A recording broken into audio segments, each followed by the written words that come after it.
Hey there. Thanks for listening. This is not something I normally do, but I need to air something.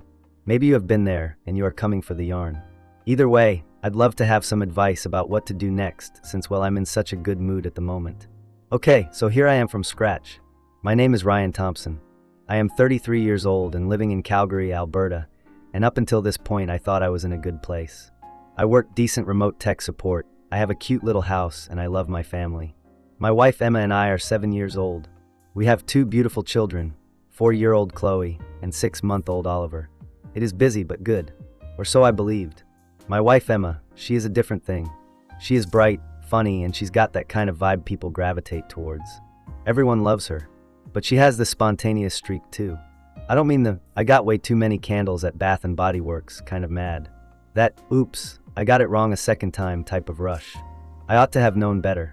It was in fact my fault, but I did not care because, well, I like her. This isn't the first time she's been this way.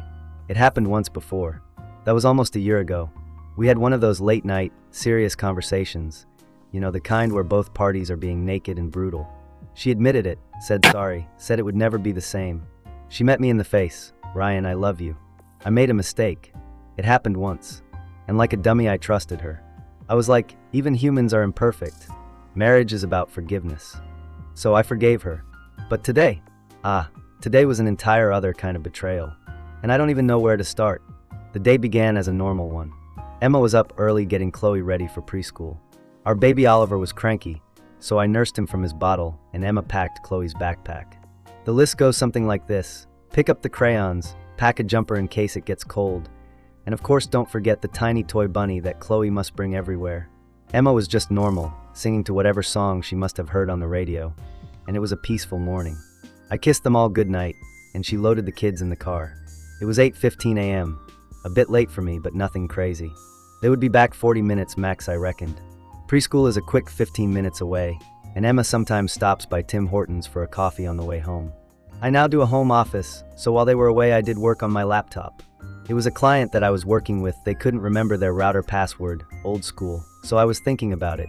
I didn't feel much time. It was almost 10 a.m. I turned to the time, and that's when it clicked. Wait a second. Why isn't Emma here yet?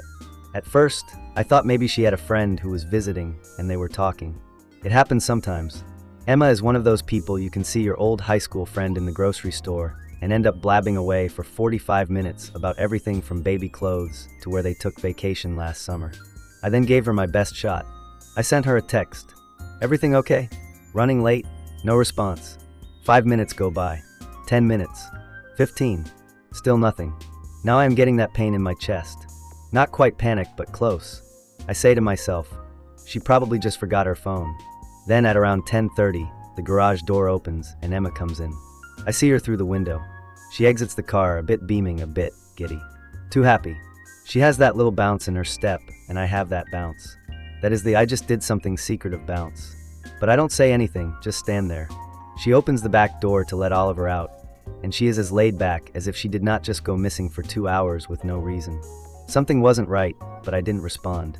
Not at first, anyway. "Ryan, don't be quick to judge." I sat myself down. Say that later to her. So some hours pass. Emma is doing laundry. I am on my laptop. Oliver is going to take a nap. Things seem normal. And that voice in the back of my mind is still saying, "I don't know." So I took it up. Not out loud, but just without much thought. So I thought I'd go empty the car. It had been a few weeks since I last did, and having 2 kids, you know how quickly crumbs, packets, and flimsy crayons accumulate. So I go out there with a little trash bag and clean up a bit. I start with the back seat. Juice box straws. Goldfish crumbs. Chloe's toy bunny was half under the seat, so I picked it up and threw it back in. And then I got up to the front, and that is when I saw it. The bag. At first, I didn't see much point. Just another crumpled fast food bag. No big deal, right? Except it wasn't just any bag. It was the bag. You know, the one brown, rubbed at the folds, that scorching red and yellow seal in the middle. My heart went squishing into my belly. Taco Bell. I had to see it. My brain made it up. Maybe it is old. Possibly it was there for weeks and you didn't see it. But no, the smell was fresh. It was still warm. I dropped it and took it up like I'd discovered a smoking gun. Slowly, I unrolled the top. Inside I saw it. Half of a Crunchwrap Supreme still in its foil, all good.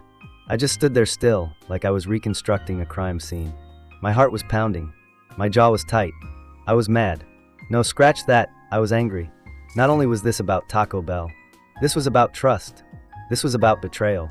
I went inside, handbag at my side, and went to deal with her. I held it in the kitchen door, like a cop making his case at trial. Emma was folding towels. She stared up at me and dropped dead. She stared at the bag. Silence. I was like, "Do you want to tell me?" She flashed like she'd been hit by a flashing light. Her eyes went to the bag, then to me, and back to the bag. "Busted. Ryan O'Ryan," she said, already shaky. Her hands touched her face like she was going to weep. "Ryan, I am so sorry. I don't even know what to say." I raised an eyebrow. "See if you can start with the truth, Emma." And that's when she broke. Full-blown weeping, pouty face, sniffling like she'd been busted for picking up candy at the corner shop. "I didn't do that," she cried. "I was thinking all wrong, okay? I was weak, Ryan. I was weak. I am so sorry." My head was spinning. Weak? Did she mean by this weakness? I could not believe it. I put the bag on the counter and backed away, wiping my face with my hands as I tried not to panic. "Don't scream, Ryan," I said to myself. "Don't scream in front of the kids." I did not yell. I just stared her squarely in the face, and I was like, "You said it wouldn't happen again, Emma." Her voice cracked. I know. But there it was, and I could not say no. I froze. "Unbelievable," I muttered. I had to get some fresh air, so I went outside. My heart was beating, and my brain was ticking. I went out and felt the cool wind against my face. I had to take a breath, a thought, a digest of all that had just happened. Emma sniffed all over the house, and probably still rolled up towels like nothing had happened. And there I was, running back and forth on the back porch, my heart racing as if I had just completed a marathon. My head was spinning. It was something I repeated and re-repeated. She promised, Ryan. She promised. I felt like an idiot. I had believed her. I had trusted her. And there we were, back at square one. So I took out my phone and opened notes. I don't know why. Maybe I needed to get some ideas out before they all simmered. Note title: What I have to say to Emma. Why did you do it? You promised me. Promised. Why didn't you just dump the bag? Seriously? Rookie mistake. What are you gonna do with Oliver in the car? Too little too late for you? You don't want us anymore? I would have brought you Taco Bell. You know I would. I stared at the list for 5 minutes, just reading. I was rehearsing for a trial. The case of the Crunchwrap conspiracy was in session. After a while I cooled down and walked back in. Emma was still drying towels in the living room, eyes red and watery. I entered slow, and she looked up at me with eyes that burned with shame. She bit her lip as though about to go out, but just didn't say anything because she didn't want me to move first. I was sitting on the couch arm, bent forward with my elbows on my knees. I let out a long exhale and then I said, Emma, let us talk." She smiled and looked at the laundry, wringing out a washcloth like it was blood or cheese. "More questions," I said to her. "Why?" She sat down with the washcloth and sweated nervously. "I do not know, Ryan. I don't for a reason. There was just there. It just was," I said shaky. "Emma, I know Taco Bell isn't just arriving by accident. You went there. You chose to go there." She blinked away to the kitchen, and then again back at me, as if looking for a way out. "Okay, yeah," she confessed, "I drove there. I saw it, and I do not know, Ryan. It was calling my name. I was starving, and I was like, well, that's only once. He will not know." I laughed bitterly. "He will not see." I matched hers and held the bag, waving it. "Well, guess what, Emma? He knows. And he knows because you have the evidence in the car." She groaned like I had kicked her in the face. I was gonna kill it, swear. But Oliver started crying, and I got lost. "Impute no guilt to the baby, Emma," I said, pointing at her as if I were a prosecutor in a court. "He's an innocent bystander to your murder. You are the one who did this." She dropped her shoulders and put her head in her hands. "I messed up, okay? I messed up. So what more do you want me to say?" I hung my head and rose, walking around the room like I was doing a TED talk about betrayal. "Not only the Taco Bell, Emma. This is about trust. You went behind my back. You kept it a secret. And we could have both had that Crunchwrap. You could have rung me up, and I'd have driven there with you. We could have taken a break, Emma." Her head popped up. "A moment. Yes, a moment, Emma. I'm going to heaven, I'm preaching," I said, hands up high. "We could have been sitting in the car watching Chloe get to preschool and sharing that Crunchwrap like a married couple who talk to each other." I sigh and let my arms drop. "But you got that from me." Emma was sitting there, looking at me through wide eyes, her face in shame and shock. She blinkered once or twice, as if to decide if I was being serious. Ryan, she whispered, it's fast food.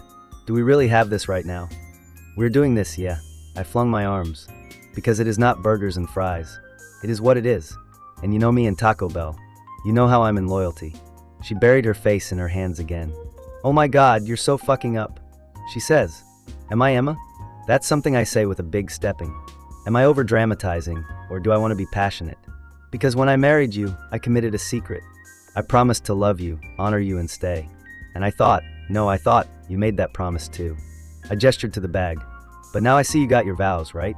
Vows that include making off for Crunchwraps like a fast food bandit. Emma groused and waved a towel at me. You are impossible. Unthinkable?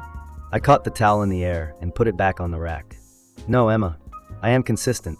I am the man who would have put in 2 Crunchwraps had you asked. She got up, hands on hips, and is now staring at me. So now you are a saint, right? Mister, I never make mistakes?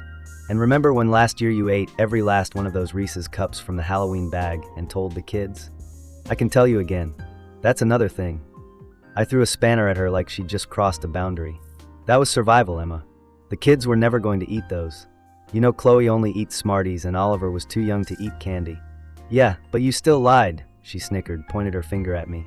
Spoofed for a cause. I shouted, my voice heard all around the house. All silence was for a second. Then she burst out laughing. Not a chuckle, a full-on snorting, tear-streaming laugh. I held myself, bowed a bit. But a mad Emma, when she's this bad, it's hard to not be mad. She was on the couch, wiping tears from her eyes, and she laughed so hard she was out of breath. You are absurd, Ryan, she said, gasping. You are treating it like I robbed a bank. You stole something, I added, at last smiling out of the corner of my mouth. You took away my family's chance to get Taco Bell. She shook her head, still laughing, and waved at me. Come here, you big idiot. I was sitting next to her, and she sat on my shoulder. We sat there and didn't speak for a second. Peace. Calm. Up until she said, if it's not obvious, I did not even enjoy Crunchwrap. It was soggy. I looked at her and rolled my eyes. You ate it soggy? You couldn't have stood by and toasted it at home. She smiled and wept. I told you I was skinny. Yeah, well, I said, cocking my head back. Next time, call me. She pressed my hand. I promise. And somehow I pity her. The next morning I woke up feeling odd. You know how when you get up after a crazy dream, and for a couple of seconds you don't even know if it happened or not? That was me. Except this was no dream. It was real. The cheating, the Crunchwrap, the screams, the I'm so sorry, Ryan. All of it. Emma was asleep next to me, curled up under the sheets with hair stuck in a tangled bun. She seemed so calm, like she hadn't just tore my heart apart in a million pieces less than 24 hours ago. I looked at her. For a second I wanted to wake her up and give the talk. But then I was like, nah, sleep with her. She was already on precipice. I woke up, went to the kitchen and poured some coffee. So there I was staring at the coffee pouring into the pot, and I thought, you ever sit there and stare off into space and play back memories? That was me. I was back in that car with that soiled brown bag, my world breaking. Taco Bell. It was to be Taco Bell, and only that. I grabbed my phone and opened my notes app, the same one where I had put my things to say to Emma lists last night. I looked at it for a minute, thumb touching delete. I didn't know if I should throw it away or keep it around, but I didn't delete it.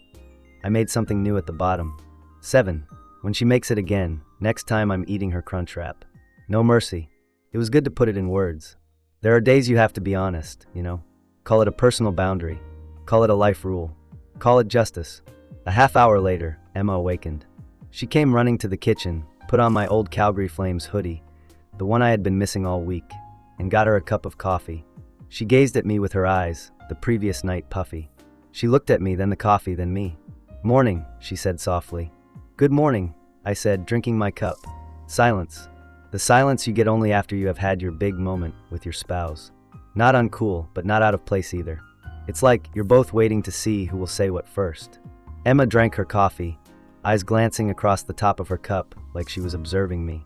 You still mad, she said at last. I pulled myself up from my chair and breathed in. I do not know, Emma. I really do not. Her face got soft, and she placed down her mug. Ryan, I am sorry, okay? I mean it. I was not thinking. It was dumb. It was dumb, I said, gently nodding. And it wasn't just dumb. It was hurtful, Emma. We had a deal. Her eyebrows shot up. A deal? We didn't buy that, Ryan. Yes, we did. I yelled at her as if I was going to give the final argument in a courtroom. It was a silent deal, but a deal. We don't visit Taco Bell and fail to call each other. That is the married contract, Emma. Just as not going to the next episode of a TV series without each other. Her face scrunched, not wanting to laugh. Oh God, you're so outré. Is it me, Emma? I asked, tilting my head like I just made a huge plot point. Or am I just a man who wants to see loyalty at home? That is when she lost it. She laughed and almost spit coffee on the counter.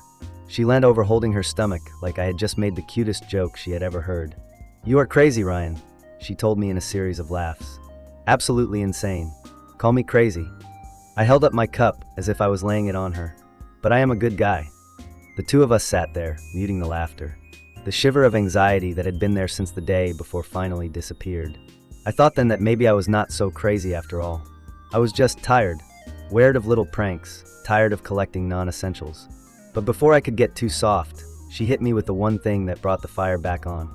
Well, she said, pulling back a hair, at least I didn't eat your Crunchwrap. I froze. Slowly, I moved my head towards her like it was an action sequence shot in slow motion. Is it okay? I shook my head as if I was a cop about to blow up the case. Yeah, she said, sipping her coffee like the arrogant little bad boy. I only ate half of mine. Yours stayed safe all the way. Yours was okay all the time. I could feel my heart beating. I sat down with my coffee mug slowly, deliberately, like a bomb-defusing device. Emma, I whispered, looking at her. So you're saying, that was a second Crunchwrap. She opened her eyes like she had just realized that she had said too much. No, that is not what I said, she said, wavering her hands like she was fighting a fire. Well, yeah, there might have been another one, but I just bought one. The Snope added.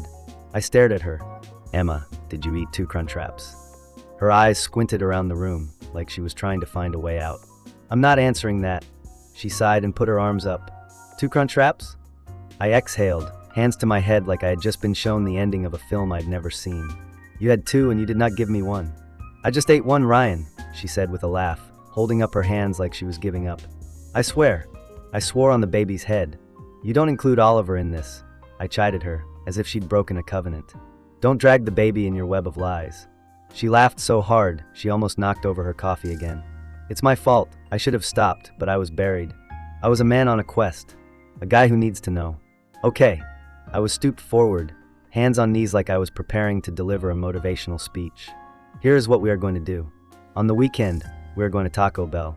We're going to order as many Crunchwraps as we can carry, and we're going to sit in the parking lot like the team we were created to be. Emma laughed, her eyes full of laughter. Deal, she said, and offered her hand to shake. I looked at her hand for a minute, then took it and gave it a shake. Deal. And Viola, the squall was over. The rest of the day was okay. We bought groceries, took the kids to the park, and later on we watched a movie. Emma huddled in my lap on the couch with her head on my shoulder. You mad? She asked me softly. Oh no, I said, tucking her in a little closer. But if you do it again. What? She asked, grinning. I am eating your Crunchwrap, I smiled. Her grin widened. Fair enough. And I was at peace for the first time in 24 hours. Not because it was perfect, but because I realized this. Marriage isn't all about perfection. It is about chuckling at the crap. It's to be brutally honest with each other, hunker down together, and yes, it's to pass the Crunchwraps. And that is a promise I will make.